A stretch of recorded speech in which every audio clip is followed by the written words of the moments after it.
A nossa aula de hoje, pessoal, ela é uma aula, acho que é a aula mais curta de todo o nosso bloco de anatomia patológica. Eu acho que é a aula mais curta que a gente vai ter, tá? E a notícia é que, com a graça de Deus, nós vamos terminar morte celular. Beleza? Hoje a gente termina fechando com a entranha lá da apoptose. A gente fecha hoje com aquele mecanismo. A gente fecha o módulo de morte celular já para a gente ir para o módulo de inflamação. Beleza? Não lembro se é inflamação ou distúrbios hemodinâmicos. Mas, enfim. Na parte de necrose para trás aí.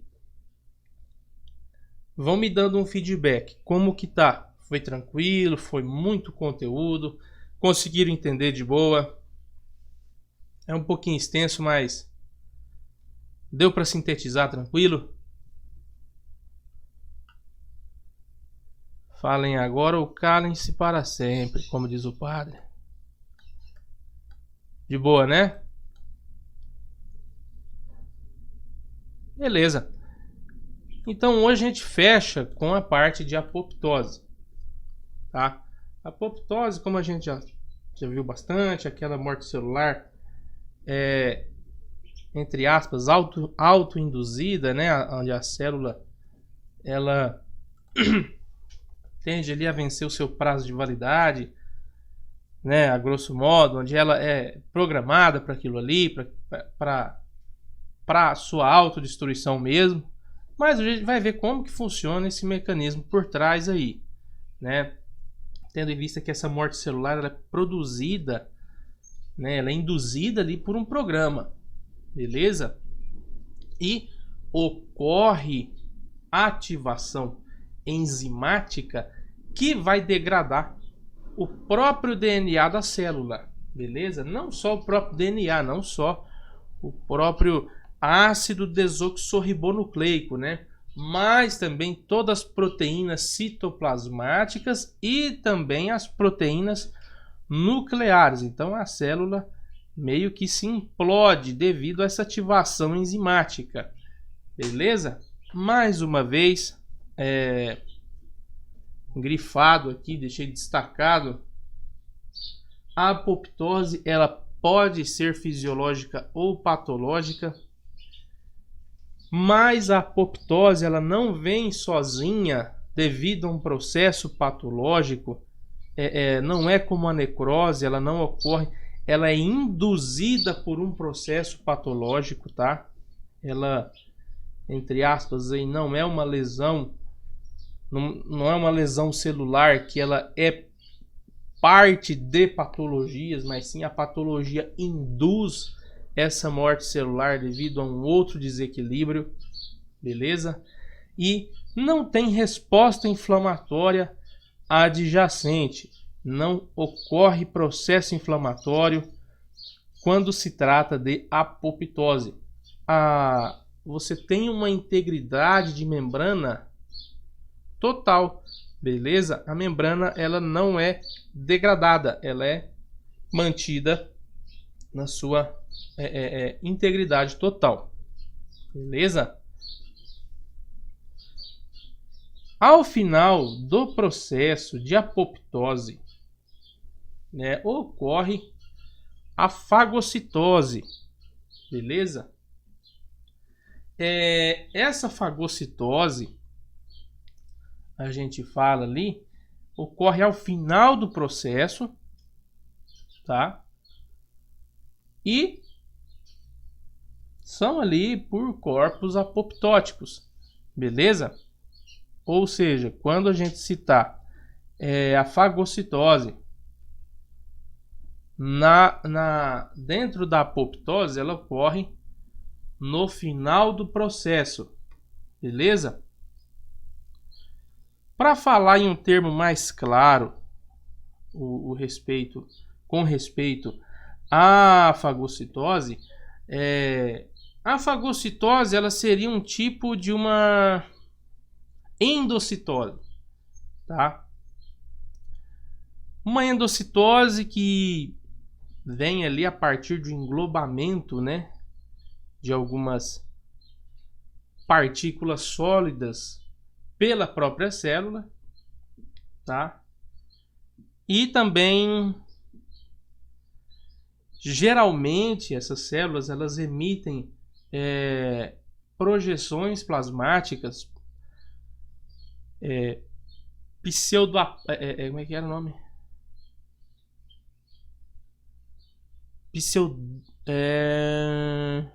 Pseudópodes, tá bom? Projeções plasmáticas, pseudópodes, que vão fazer o envolvimento e o englobamento dessas partículas a serem fagocitadas, tá? A serem denegridas aí nesse processo, bem no finalzinho aí da apoptose, tá? Na microscopia a gente observa ali essas células numa característica geralmente é uma célula só ou poucas células de caráter individualizado. Essas células não estão agrupadas. Elas têm uma característica frente à tintura de hipercromática, beleza? Elas ficam ali com cromatina hipercromática. Ela tem um citoplasma eosinofílico. Essas são as características dessa célula durante a apoptose ali e ao finalzinho ali no processo de fagocitose, tá bom? Dentre as causas, como nós citamos, fisiológicas e patológicas, a própria causa fisiológica, onde é o normal de acontecer esse processo, entra-se a embriogênese, né, que a própria destruição programada. Um exemplo que a gente citou, a membrana interdigitálica no processo embrionário, que ao feto atingir um certo tamanho, começa já a ocorrer essa fagocitose dessa membrana, porque senão os dedinhos nascem todos grudados, né? Então, fagocitose não, perdão, essa apoptose, tá? Ocorre essa apoptose já por embriogênese mesmo. Outra, involução hormônio dependente. Essa involução hormônio dependente, a gente pode citar o endométrio, né? Como assim hormônio dependente? É que isso depende de uma estimulação hormonal para acontecer, beleza? Então, o endométrio, ocorre a descamação endometrial, igual a gente já viu lá para trás, tá? Baixo uma descarga hormonal. Outra situação é a deleção celular em populações proliferantes. Como assim? A própria pele, né? Ou o TGI que a gente falou, tá? Aquela descamação de tecido cutâneo, como vocês veem aí no dia a dia, beleza? A própria morte celular após uso. Como assim? Pode-se criar um processo inflamatório. Ali houve um processo ali onde cresceu o tecido, onde cresceu alguma adjacência ali. Terminou o processo inflamatório, aquilo vai morrer, tá?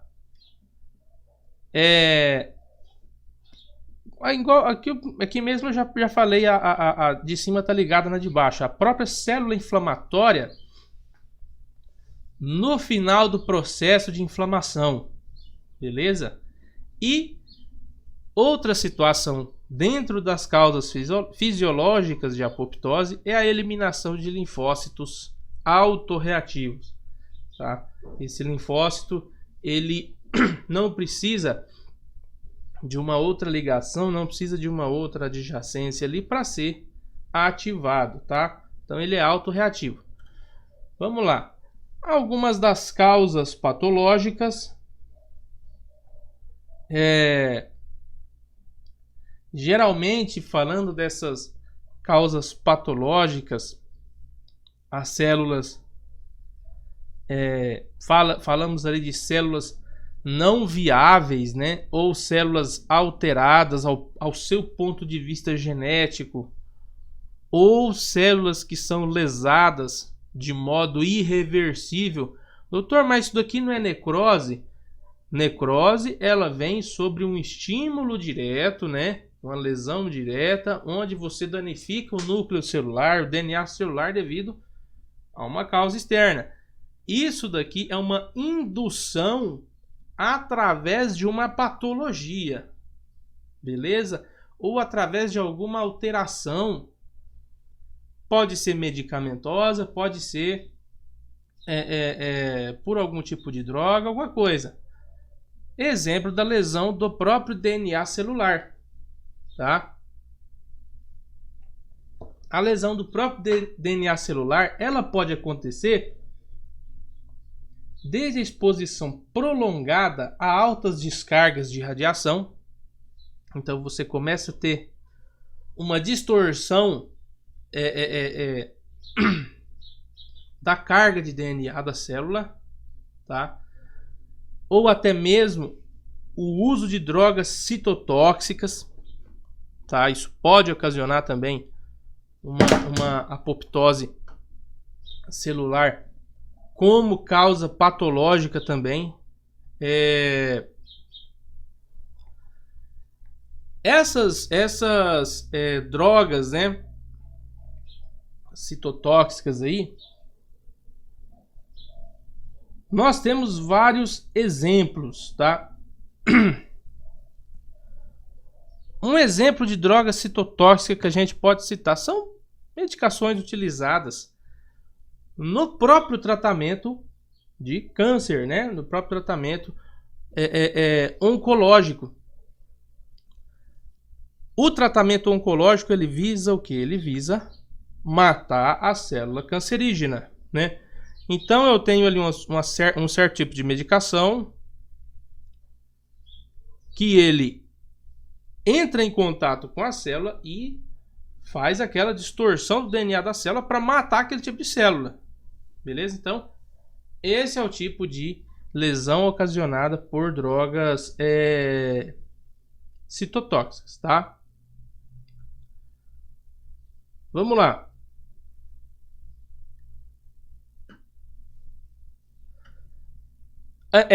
Só um ressalto aqui com essas drogas citotóxicas. Muitas vezes, quando falamos de processo oncológico, de tratamento oncológico, em grande parte, não é só o intuito matar a célula, né?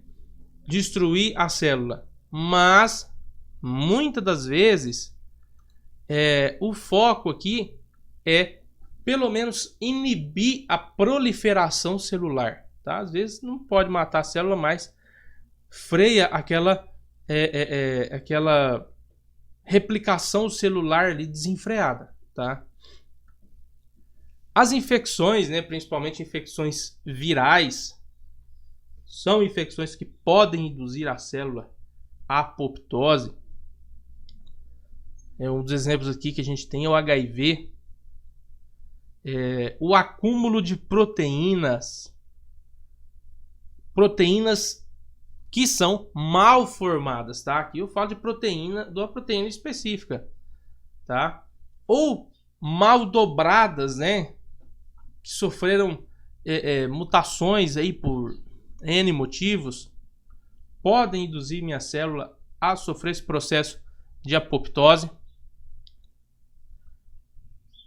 A própria atrofia patológica, né, do parênquima de órgãos, ou pode ser por compressão ou por obstrução, beleza? igual a gente viu lá atrás, né? A própria compressão de algum membro, compressão de algum órgão pode fazer isso daí. E pelas vias extrínseca e intrínseca. Tranquilo? Como assim via intrínseca e via extrínseca? A via intrínseca é chamada aí de via mitocondrial, né? Elas vão liberar a liberação do citocromo C. Beleza? Então, quando eu falar qual relação sobre a via intrínseca, você vai colocar lá. Ela é uma via mitocondrial. Tranquilo? O que pode acontecer aqui? O que vai fazer? Um exemplo. Diminuição de fator de crescimento. Tá? Como ocorre lá nas células do endométrio, que a gente acabou de falar agora há pouco, né? Algum dano de material genético, e aí ocorre, esse dano de material genético vai levar aquele depósito, aquele acúmulo de proteína mal formada, de proteína mal dobrada. Beleza? Então essa é a via intrínseca, a via mitocondrial. Então, parte lá da mitocôndria esse estímulo aí. Já a extrínseca é também chamada de via do ligante da morte, né? Ela é desencadeada por quê? Por partículas virais que estão lá na membrana. Beleza? Já tá de fora, por membrana, tá? Tá na membrana, lembra aí? Membrana citoplasmática, tá? Ocorre a interação desses dois fatores, tá? E receptores TNF, né? Então, quando eu falar para vocês de via extrínseca, o mais importante é que a chave do negócio é você saber que a relação aqui já é membrana citoplasmática, beleza? O negócio começa lá, ok? Essa via extrínseca, ela é muito ligada... Pois não?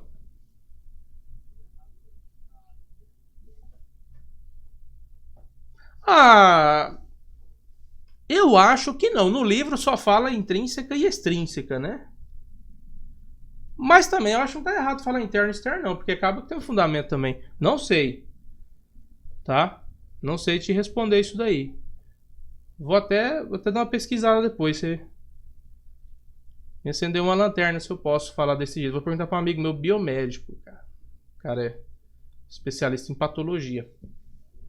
Mas eu acho que pode sim. Beleza? Então, quando eu falar extrínseca, eu falo de membrana citoplasmática. Beleza?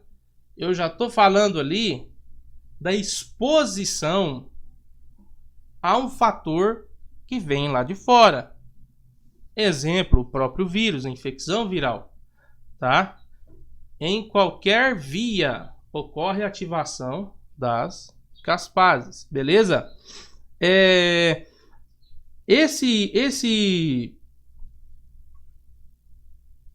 Essa interação por via extrínseca e apoptose, lembra bem, grava isso daí, é infecção viral, beleza?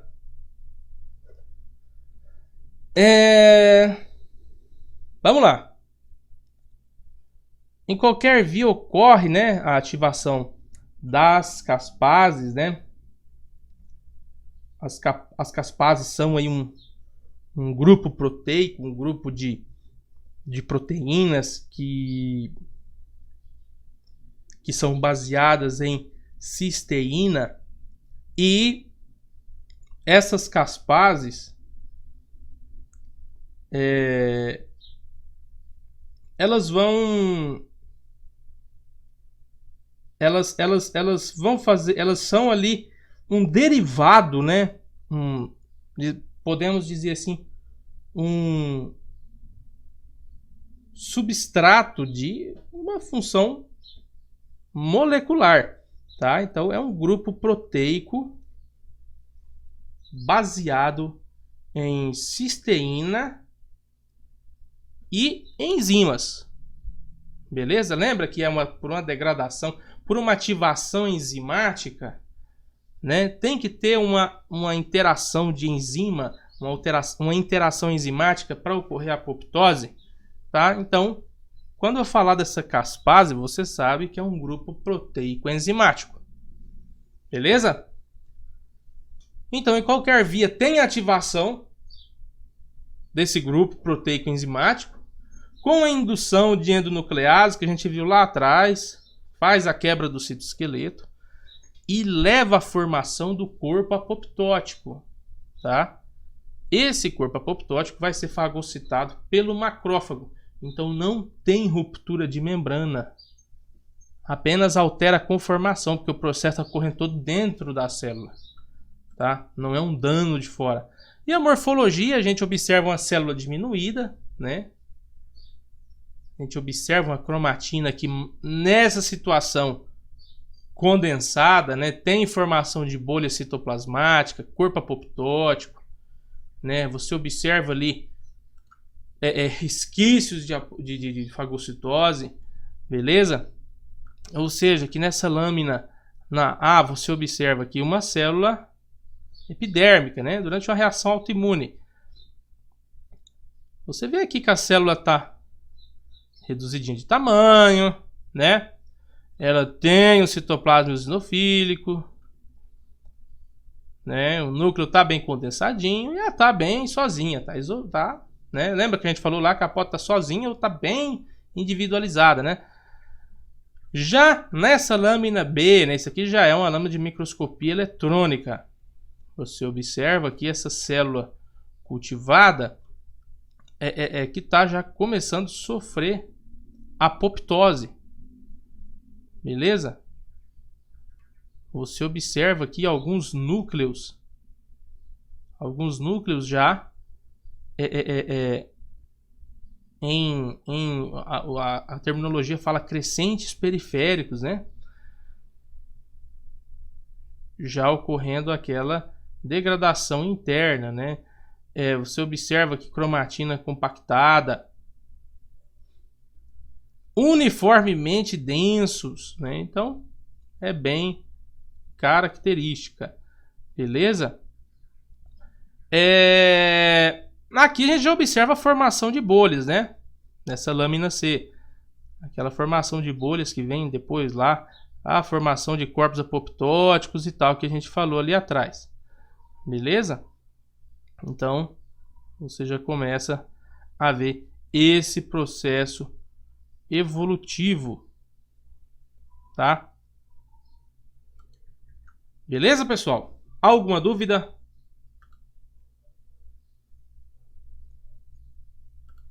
Ou tá tranquilo? De boa. De boa, né? doutor.